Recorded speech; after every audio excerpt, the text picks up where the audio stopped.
सोमवार व्रत कथा। एक नगर में एक बहुत धनवान साहूकार रहता था, जिसके घर में धन की कमी नहीं थी, परंतु उसको एक बहुत बड़ा दुख था कि उसके कोई पुत्र नहीं था। वह इसी चिंता में दिन रात लगा रहता था। वह पुत्र की कामना के लिए प्रत्येक सोमवार को शिवजी का व्रत और पूजन किया करता था तथा सायंकाल को शिव मंदिर में जाकर के शिवजी के सामने दीपक जलाया करता था। उसके उस भक्तिभाव को देखकर एक समय श्री पार्वती जी ने शिवजी महाराज से कहा कि महाराज, ये साहूकार आपका अनन्य भक्त है और सदैव आपका व्रत और पूजन बड़ी श्रद्धा से करता है। इसकी मनोकामना पूर्ण करनी चाहिए।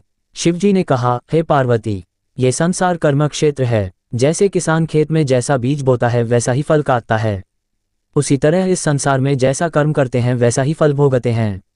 पार्वती जी ने अत्यंत आग्रह से कहा, महाराज, जब यह आपका अनन्य भक्त है और इसको अगर किसी प्रकार का दुख है तो उसको अवश्य दूर करना चाहिए, क्योंकि आप सदैव अपने भक्तों पर दयालु होते हैं और उनके दुखों को दूर करते हैं। यदि आप ऐसा नहीं करेंगे तो मनुष्य आपकी सेवा तथा व्रत क्यों करेंगे। पार्वती जी का ऐसा आग्रह देख शिवजी महाराज कहने लगे, हे पार्वती, इसके कोई पुत्र नहीं है, इसी चिंता में यह अति दुखी रहता है। इसके भाग्य में पुत्र न होने पर भी मैं इसको पुत्र की प्राप्ति का वर देता हूँ, परंतु ये पुत्र केवल 12 वर्ष तक जीवित रहेगा। इसके पश्चात वह मृत्यु को प्राप्त हो जाएगा। इससे अधिक मैं और कुछ इसके लिए नहीं कर सकता। ये सब बातें साहूकार सुन रहा था। इससे उसको न कुछ प्रसन्नता हुई और न ही कुछ दुख हुआ। वह पहले जैसा ही शिवजी महाराज का व्रत और पूजन करता रहा। कुछ काल व्यतीत हो जाने पर साहूकार की स्त्री गर्भवती हुई और 10वें महीने में उसके गर्भ से अति सुंदर पुत्र की प्राप्ति हुई। साहूकार के घर में बहुत खुशी मनाई गई, परंतु साहूकार ने उसकी केवल 12 वर्ष की आयु जानकर अधिक प्रसन्नता प्रकट नहीं की और न ही किसी को भेद ही बताया। जब वह बालक 11 वर्ष का हो गया तो उस बालक की माता ने उसके पिता से विवाह आदि के लिए कहा, तो वह साहूकार कहने लगा कि अभी मैं इसका विवाह नहीं करूंगा, अपने पुत्र को काशी जी पढ़ने के लिए भेजूंगा। फिर साहूकार ने अपने साले अर्थात बालक के मामा को बुला करके उसको बहुत सा धन देकर कहा, तुम उस बालक को काशी जी पढ़ने के लिए ले जाओ और रास्ते में जिस स्थान पर भी जाओ यज्ञ तथा ब्राह्मणों को भोजन कराते जाओ। वह दोनों मामा भांजे यज्ञ करते और ब्राह्मणों को भोजन कराते जा रहे थे। रास्ते में उनको एक शहर पड़ा।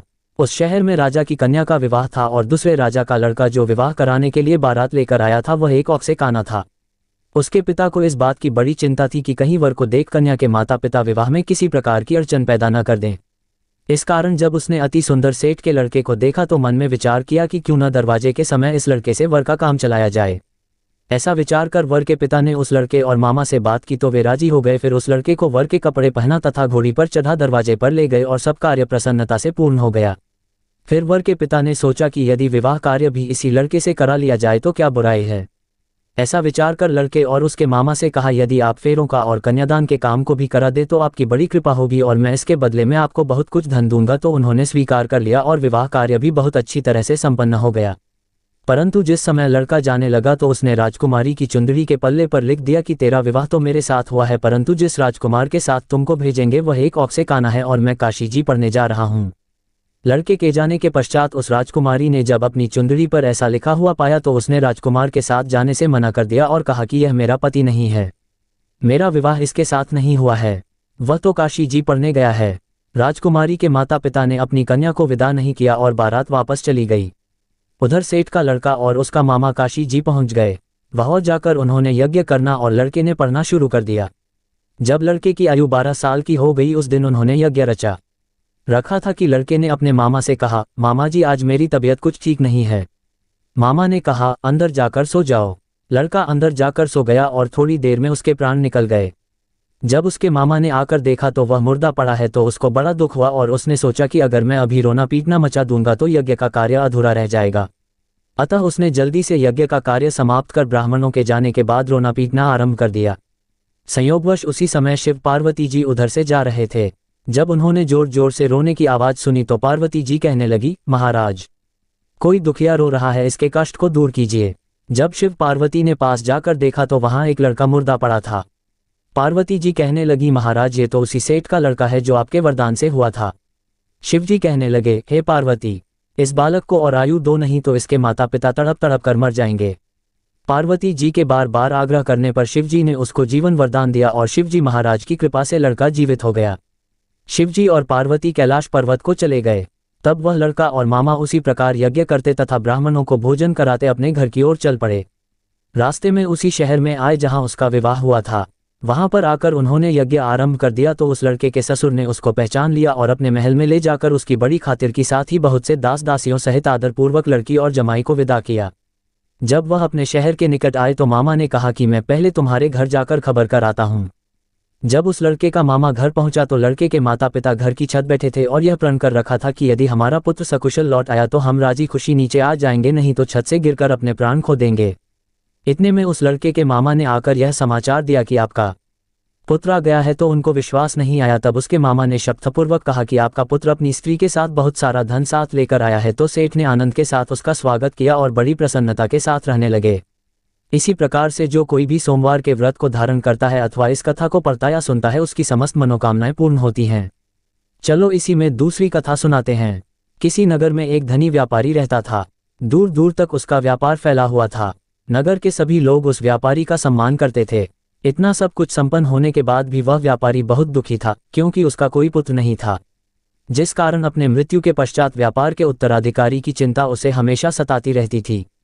पुत्र प्राप्ति की इच्छा से व्यापारी प्रत्येक सोमवार भगवान शिव की व्रत पूजा किया करता था और शाम के समय शिव मंदिर में जाकर शिव जी के सामने घी का दीपक जलाया करता था। उसकी भक्ति देखकर मां पार्वती प्रसन्न हो गई और भगवान शिव से उस व्यापारी की मनोकामना पूर्ण करने का निवेदन किया। भगवान शिव बोले, इस संसार में सबको उसके कर्म के अनुसार फल की प्राप्ति होती है। जो प्राणी जैसा कर्म करते हैं उन्हें वैसा ही फल प्राप्त होता है। शिवजी द्वारा समझाने के बावजूद मां पार्वती नहीं मानी और उस व्यापारी की मनोकामना पूर्ति हेतु वे शिवजी से बार बार अनुरोध करती रही। अंततः माता के आग्रह को देखकर भगवान भोलेनाथ को उस व्यापारी को पुत्र प्राप्ति का वरदान देना पड़ा। वरदान देने के पश्चात भोलेनाथ मां पार्वती से बोले, आपके आग्रह पर मैंने पुत्र प्राप्ति का वरदान तो दे दिया, परंतु इसका ये पुत्र 16 वर्ष से अधिक समय तक जीवित नहीं रहेगा। उसी रात भगवान शिव उस व्यापारी के स्वप्न में आए और उसे पुत्र प्राप्ति का वरदान दिया और उसके पुत्र के 16 वर्ष तक जीवित रहने की भी बात बताई। भगवान के वरदान से व्यापारी को खुशी तो हुई, लेकिन पुत्र की अल्पायु की चिंता ने उस खुशी को नष्ट कर दिया। व्यापारी पहले की तरह सोमवार के दिन भगवान शिव का विधिवत व्रत करता रहा। कुछ महीनों के बाद उसके घर एक अति सुंदर बालक ने जन्म लिया और घर में खुशियां ही खुशियां भर गई। बहुत धूमधाम से पुत्र जन्म का समारोह मनाया गया, परंतु व्यापारी को पुत्र जन्म की अधिक खुशी नहीं हुई, क्योंकि उसे पुत्र की अल्पायु के रहस्य का पता था। जब पुत्र 12 वर्ष का हुआ तो व्यापारी ने उसे उसके मामा के साथ पढ़ने के लिए वाराणसी भेज दिया। लड़का अपने मामा के साथ शिक्षा प्राप्ति हेतु चल दिया। रास्ते में जहां भी मामा भांजे विश्राम हेतु रुकते वहीं यज्ञ करते और ब्राह्मणों को भोजन कराते। लंबी यात्रा के बाद मामा भांजे एक नगर में पहुंचे। उस दिन नगर के राजा की कन्या का विवाह था, जिस कारण पूरे नगर को सजाया गया था। निश्चित समय पर बारात आ गई, लेकिन वर का पिता अपने बेटे के एक आंख से काने होने के कारण बहुत चिंतित था। उसे भय था कि इस बात का पता चलने पर कहीं राजा विवाह से इनकार न कर दे, इससे उसकी बदनामी भी होगी। जब वर के पिता ने व्यापारी के पुत्र को देखा तो उसके मस्तिष्क में एक विचार आया। उसने सोचा, क्यों न इस लड़के को दूल्हा बनाकर राजकुमारी से विवाह करा दूं। विवाह के बाद इसको धन देकर विदा कर दूंगा और राजकुमारी को अपने नगर ले जाऊंगा। वर के पिता ने लड़के के मामा से इस संबंध में बात की। मामा ने धन मिलने के लालच में वर के पिता की बात स्वीकार कर ली। लड़के को दूल्हे का वस्त्र पहनाकर राजकुमारी से विवाह कर दिया गया। राजा ने बहुत सारा धन देकर राजकुमारी को विदा किया। शादी के बाद लड़का जब राजकुमारी से साथ लौट रहा था तो वह सच नहीं छिपा सका और उसने राजकुमारी के ओढ़नी पर लिख दिया, राजकुमारी, तुम्हारा विवाह मेरे साथ हुआ था। मैं तो वाराणसी पढ़ने के लिए जा रहा हूं और अब तुम्हें जिस नवयुवक की पत्नी बनना पड़ेगा वह कान्हा है। जब राजकुमारी ने अपनी ओढ़नी पर लिखा हुआ पढ़ा तो उसने कान्हे लड़के के साथ जाने से इनकार कर दिया। राजा को जब ये सब बातें पता लगी तो उसने राजकुमारी को महल में ही रख लिया। उधर लड़का अपने मामा के साथ वाराणसी पहुंच गया और गुरुकुल में पढ़ना शुरू कर दिया। जब उसकी आयु 16 वर्ष की हुई तो उसने यज्ञ किया। यज्ञ के समाप्ति पर ब्राह्मणों को भोजन कराया और खूब अन्न वस्त्र दान किए। रात को वह अपने शयन कक्ष में सो गया। शिव के वरदान के अनुसार शयनावस्था में ही उसके प्राण पखेरु उड़ गए। सूर्योदय पर मामा मृत भांजे को देखकर रोने पीटने लगा।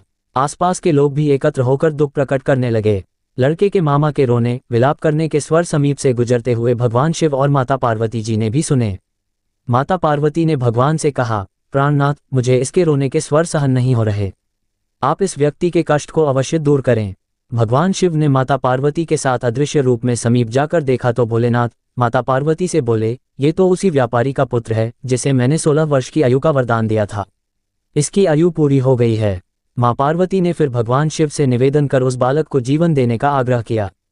माता पार्वती के आग्रह पर भगवान शिव ने उस लड़के को जीवित होने का वरदान दिया और कुछ ही पल में वह जीवित होकर उठ बैठा। शिक्षा समाप्त करके लड़का मामा के साथ अपने नगर की ओर चल दिया। दोनों चलते हुए उसी नगर में पहुंचे जहां उसका विवाह हुआ था। उस नगर में भी यज्ञ का आयोजन किया। समीप से गुजरते हुए नगर के राजा ने यज्ञ का आयोजन देखा और उसने तुरंत ही लड़के और उसके मामा को पहचान लिया। यज्ञ के समाप्त होने पर राजा मामा और लड़के को महल में ले गया और कुछ दिन उन्हें महल में रखकर बहुत सा धन, वस्त्र आदि देकर राजकुमारी के साथ विदा कर दिया। इधर भूखे प्यासे रहकर व्यापारी और उसकी पत्नी बेटे की प्रतीक्षा कर रहे थे। उन्होंने प्रतिज्ञा कर रखी थी कि यदि उन्हें अपने बेटे की मृत्यु का समाचार मिला तो दोनों अपने प्राण त्याग देंगे, परंतु जैसे ही उसने बेटे के जीवित वापस लौटने का समाचार सुना तो वह बहुत प्रसन्न हुआ। वह अपनी पत्नी और मित्रों के साथ नगर के द्वार पर पहुंचा। अपने बेटे के विवाह का समाचार सुनकर पुत्रवधू राजकुमारी को देखकर उसकी खुशी का ठिकाना न रहा। उसी रात भगवान शिव ने व्यापारी के स्वप्न में आकर कहा, हे श्रेष्ठी, मैंने तेरे सोमवार के व्रत करने और व्रत कथा सुनने से प्रसन्न होकर तेरे पुत्र को लंबी आयु प्रदान की है। पुत्र की लंबी आयु जानकर व्यापारी बहुत प्रसन्न हुआ। शिव भक्त होने तथा सोमवार का व्रत करने से व्यापारी की सभी मनोकामनाएं पूर्ण हुई। इसी प्रकार जो भक्त सोमवार का विधिवत व्रत करते हैं और व्रत कथा सुनते हैं उनकी सभी इच्छाएं पूरी होती हैं। आज की कथा पसंद आई हो तो वीडियो को लाइक कीजिएगा, शेयर कीजिएगा, कमेंट में शंकर भगवान की जय लिखिएगा और हमारे हिंदी